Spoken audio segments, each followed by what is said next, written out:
living life, everyday, late at night, not okay.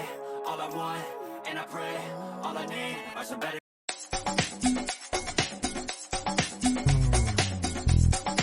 Showbiz Kachika TV.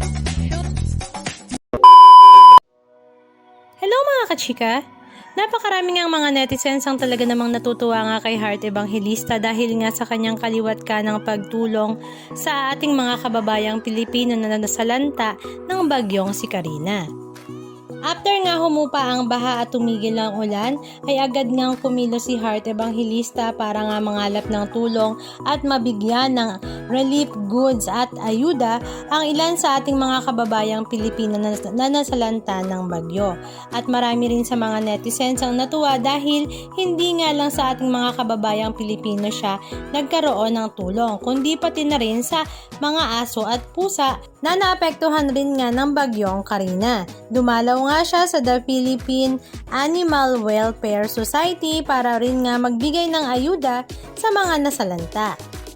At ang nakakatuwa nga kay Heart, kahit saan nga siya pumunta ay talaga namang lagari nga ang kanyang mga schedule. Katulad na lang kapag siya ay nasa Paris, ay talaga namang iba't ibang fashion show ang kanyang dinadaluhan, at dito naman sa Pilipinas ay iba't ibang pagbibigay ng ayuda ang kanyang pinupuntahan.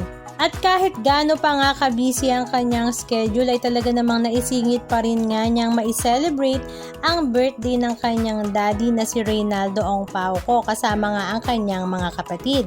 Halika at panoorin natin.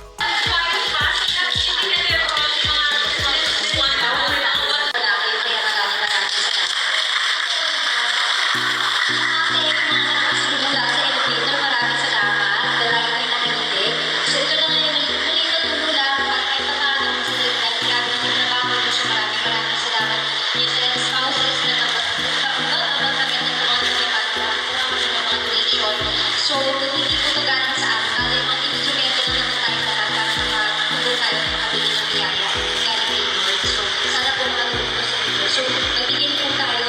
Also, I want to say thank you sa lahat ng volunteers ng Seven Spouses of the Net. Thank you very much. Ang malaki na puso. May God bless you. So, ito po sana natin kahit hindi kayo nagdadalang kahit baka nakakahinga din po kayo. Okay, so let's begin.